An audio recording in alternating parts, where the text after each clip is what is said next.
জমি সংক্রান্ত মামলা দ্রুত নিষ্পত্তিতে অগ্রাধিকার দিচ্ছে সরকার, জানালেন প্রধানমন্ত্রী। প্রতি ইউনিয়নে ভূমি সহায়তা সেবা কেন্দ্র স্থাপনের পরিকল্পনা। গ্রাম আদালত কিংবা অল্টারনেটিভ ডিসপিউট রেজুলেশন এডিআর অর্থাৎ বিকল্প বিরোধ নিষ্পত্তির মতন আইনানুগ ব্যবস্থার মাধ্যম অবলম্বনের দিকেও জোর দেওয়া জরুরি বলে আমরা মনে করি। হাম ও উপসর্গে ঠেকানো যাচ্ছে না শিশু মৃত্যু। সিলেট, বরিশাল ও ময়মনসিংহে প্রাণ গেল আরো 6 জনের, হাসপাতালে রোগীদের ভিড়।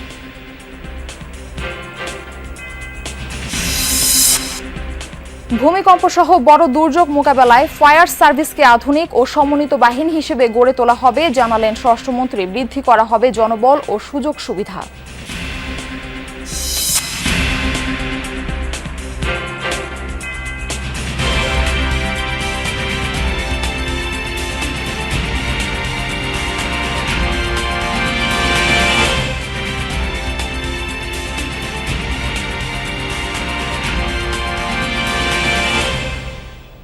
আমন্ত্রণ জানাচ্ছি যমুনা নিউজে, আপনাদের সঙ্গে থাকছি আমি মারফি রহমান। এতক্ষণ শিরোনাম দেখছিলেন। ভূমিকম্প সহ বড় দুর্যোগ মোকাবেলায় ফায়ার সার্ভিসকে আরও আধুনিক ও সমন্বিত বাহিনী হিসেবে গড়ে তোলার কথা জানিয়েছেন স্বরাষ্ট্রমন্ত্রী সালাউদ্দিন আহমদ।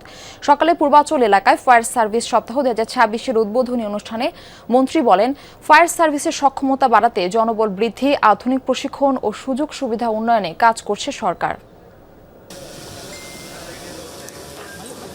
রাজধানীর পূর্বাঞ্চলে ফায়ার সার্ভিস ও সিভিল ডিফেন্স সপ্তাহ 2026-এর উদ্বোধন করেন স্বরাষ্ট্রমন্ত্রী সালাউদ্দিন আহমদ।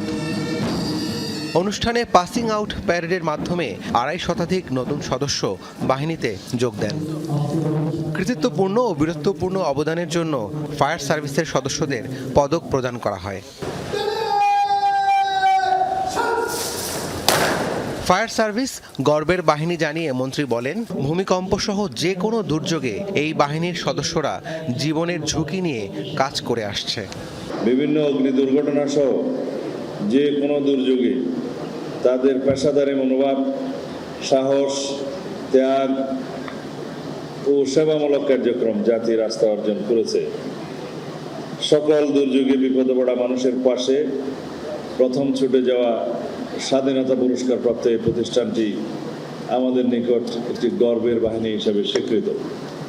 স্বরাষ্ট্রমন্ত্রী জানান, দুর্যোগ মোকাবেলায় ফায়ার সার্ভিসের সক্ষমতা বাড়াতে সরকার কাজ করছে। পাশাপাশি আন্তর্জাতিক মানের প্রশিক্ষণ, জনবল বৃদ্ধি ও আধুনিক সুযোগ সুবিধাও নিশ্চিত করা হবে।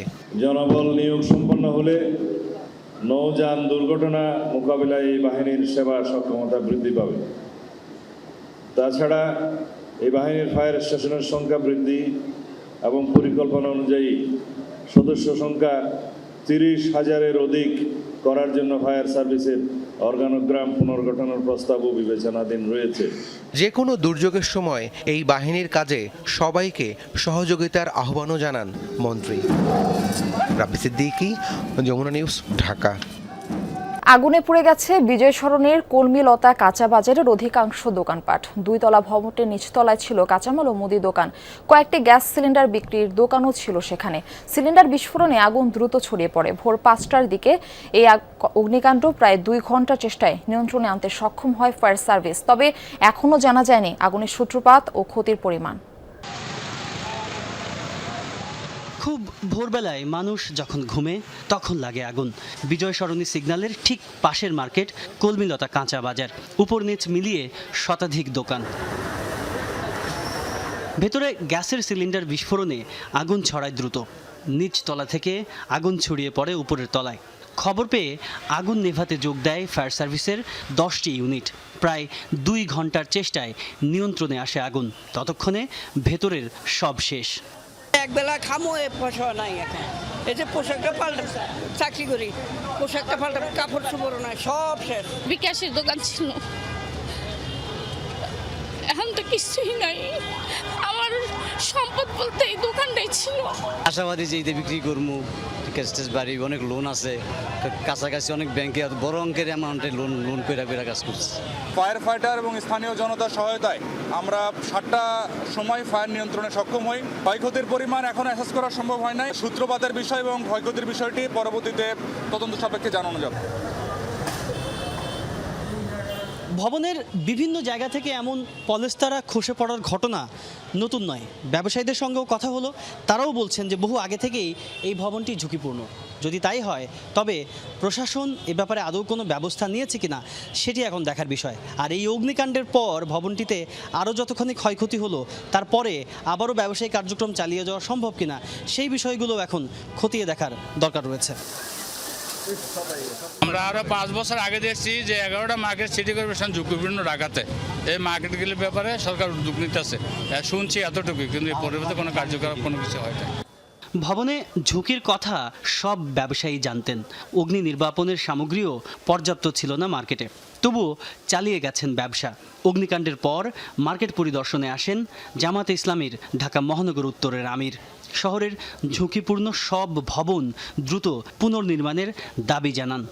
আমরা সরকারের কাছে দাবি জানাচ্ছি যে তারও আগে আপনারা দ্রুততম সময়ের ভিতরে ঝুঁকিপূর্ণ ভবনগুলো তালিকা করে সেগুলোকে আপনারা নতুন করে বিনির্মাণের উদ্যোগ। মার্কেটের নিচতলার দোকানগুলো ক্ষতিগ্রস্ত হয়েছে সবচেয়ে বেশি। সরকারের কাছে ক্ষতিপূরণ দাবি করেন ব্যবসায়ীরা। তাজনুর ইসলাম, যমুনা নিউজ, ঢাকা। দেশজুড়ে উদ্বেগজনক হারে বাড়ছে হামের সংক্রমণ। গত 24 ঘন্টায় 3 জেলায় প্রাণ গেছে আরও 6 জনের। এর মধ্যে সিলেটেই মারা গেছে 3 শিশু। এ নিয়ে সিলেটে হাম ও উপসর্গ নিয়ে মোট মৃত্যুর সংখ্যা 40। গত 24 ঘন্টায় হামের উপসর্গ নিয়ে বিভিন্ন হাসপাতালে নতুন রোগী ভর্তি হয়েছেন 92 জন। এছাড়া বরিশাল শেরি বাংলা মেডিকেলে হাম উপসর্গ নিয়ে 2 শিশু মৃত্যু হয়েছে। ময়মনসিংহ মেডিকেল কলেজ হাসপাতালে গত 24 ঘন্টায় হাম উপসর্গে মৃত্যু হয়েছে 1 জনের। একই সময় নতুন রোগী ভর্তি হয়েছেন 34 জন। এছাড়া খুলনা, রংপুর ও চট্টগ্রাম বিভাগেও বাড়ছে হাম আক্রান্ত রোগী। কোথাও কোথাও আইসোলেশন ওয়ার্ডে শয্যা সংকট থাকায় মেঝেতে রেখে চলছে চিকিৎসা। এতে সংক্রমণের ঝুঁকি বাড়ছে। একসময় নিয়ন্ত্রণে থাকা এই রোগ আবারও ভয়ঙ্কর হয়ে ওঠায় উদ্বিগ্ন অভিভাবকরা। তারপর চোখ লাল হয়েছিল, পরে গুটাগুটি বাইরে ছিল, শ্বাসকষ্ট, খাস, সর্দি সব আছিল। প্রথম অবস্থায় অনেক বমি হইতো, এখন মোটামুটি আলহামদুলিল্লাহ এখন অনেক সুস্থ আছে। বিগত 1 সপ্তাহ যাবত আমরা দেখতে পাচ্ছি সংক্রমণ আসলে বেশ কিছুটা ঊর্ধ্বমুখী এখনো সিলেটে।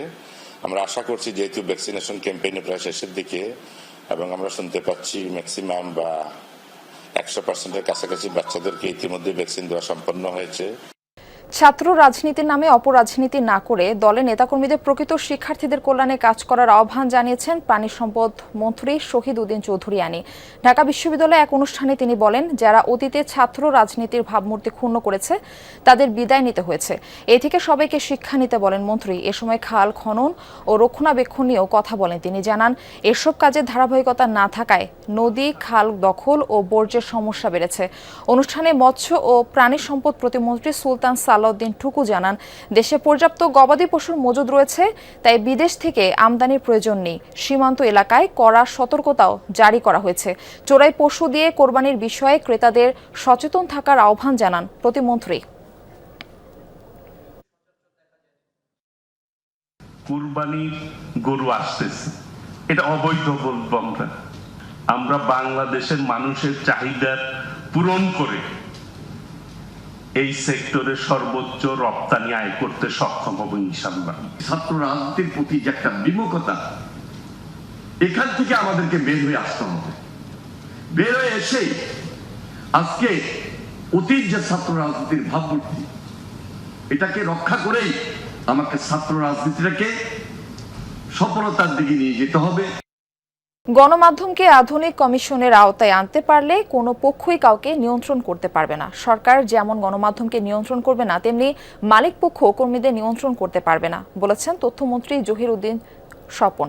দুপুরে ঢাকা রিপোর্টার্স ইউনিটি ডিআরইউতে সংগঠনটির মৃত সদস্যদের পরিবারের কাছে চেক হস্তান্তর অনুষ্ঠানে এই কথা বলেন তিনি।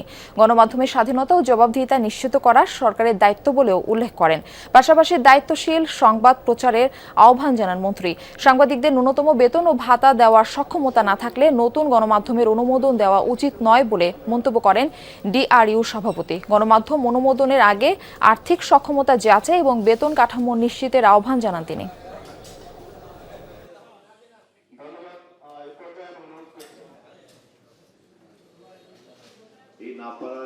দায়িত্বটা স্বাভাবিক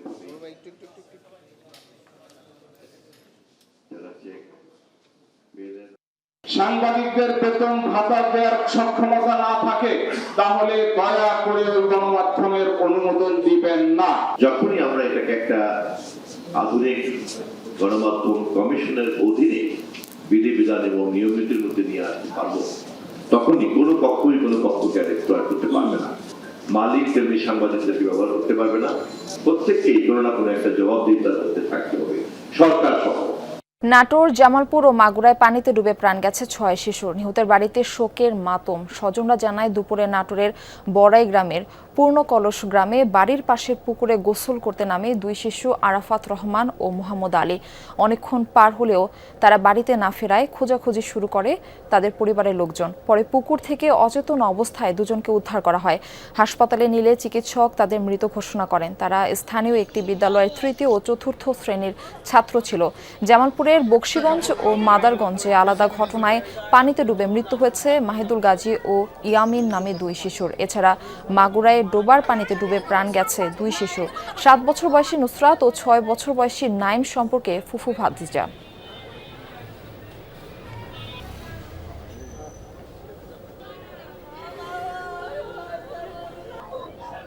আর কদিন পরে কোরবানির ঈদ, এরই মধ্যে ঢাকার বাইরে থেকে শুরু হয়ে গেছে পশু বেচাকেনা। পশুর হাটের খবর আমরা জানবো। শেরপুর থেকে আমাদের সঙ্গে যুক্ত হচ্ছেন সহকর্মী আদিল মাহমুদ উজ্জ্বল। উজ্জ্বল, হাটে গবাদি পশু সরবরাহ এখন কেমন দেখছেন আর দাম কেমন চাইছেন বিক্রেতারা? মারফি, আপনি জানেন যে আমি দাঁড়িয়ে আছি শেরপুরের ফেরিঘাট যে গরুর বাজার আছে, আমাদের বৃহত্তর ময়মনসিংহের মধ্যে সবচেয়ে যে গরুর বড় বাজারটি, সেখানে আমি আছি। আজকে কিন্তু পর্যাপ্ত গরু বাজারে উঠেছে, বিশেষ করে বড় গরুগুলোর কিন্তু এখানে দেখতে পাচ্ছি। আমরা দেখতে পাচ্ছি যে এখানে আমরা যতটুকু ঘুরে দেখেছি যে ক্রেতারা যেটা বলছে যে এখানে বড় গরুগুলোর কিন্তু চাহিদা অনেকটা। আমি যদি বলি এখানে 1.5 থেকে 3 লাখ টাকার মধ্যে যে গরুগুলো আছে সেই গরু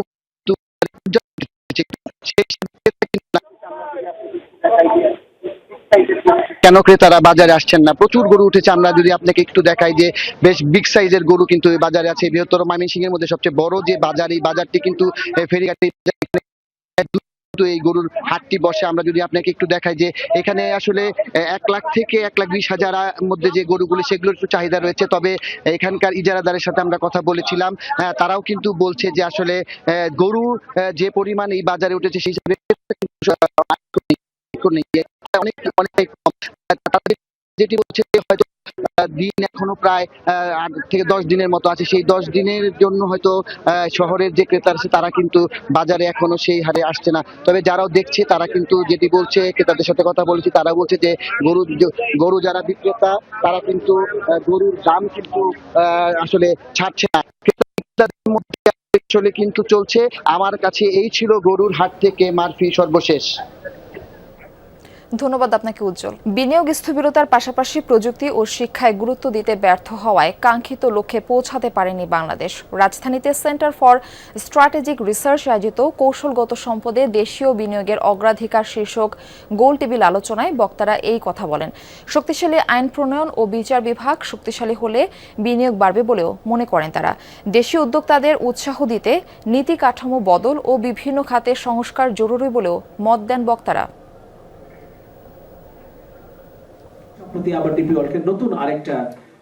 স্বাধীনতার 55 বছর পেরিয়েছে, তবে দেশে সমুদ্র, বিমান ও স্থলবন্দর সহ কৌশলগত অবকাঠামো ব্যবস্থাপনায় এখনো বিদেশি আধিপত্য রয়েই গেছে। বিনিয়োগে আগ্রহী দেশি উদ্যোক্তাদের কোণঠাসা করার অপচেষ্টা এখনো চলমান, যা জাতীয় স্বার্থের সাথে সাংঘর্ষিক। রাজধানীতে সেন্টার ফর স্ট্র্যাটেজিক রিসার্চ আয়োজিত কৌশলগত সম্পদে দেশীয় বিনিয়োগের অগ্রাধিকার নিয়ে গোল টেবিল আলোচনায় এসব কথা বলেন বক্তারা।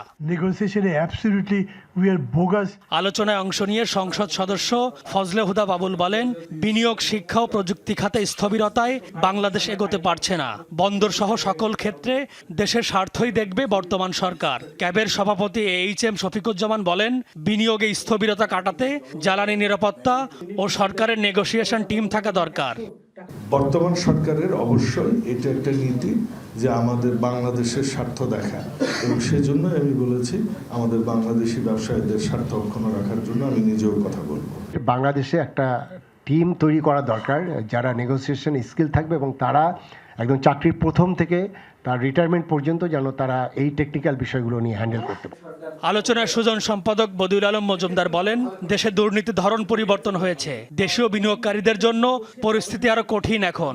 সাবেক সচিব আবু আলম মোহাম্মদ শহীদ খান বলেন, দেশের স্বার্থেই 71 সাল থেকে যত চুক্তি হয়েছে তা প্রকাশ করতে হবে।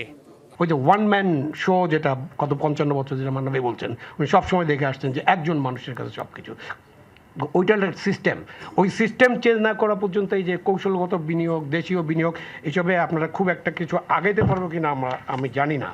আইন যদি দুর্বল হয় এবং আমাদের বিচারালয় যদি আমাদের যেই হয় দলীয় হয় কিংবা অযোগ্য হয় কিংবা দুর্নীতিগ্রস্ত হয়, তাহলে কিন্তু আমাদের এই বিনিয়োগের জন্য এগুলো সহায়ক হবে না। পরিকল্পনা প্রতিমন্ত্রী জুনায়েদ সাকি বলেন, জাতীয় স্বার্থে প্রশাসনকে কাজে লাগাতে চায় সরকার। দেশীয় উদ্যোক্তাদের সক্ষমতা বৃদ্ধিতে দিয়েছেন গুরুত্ব।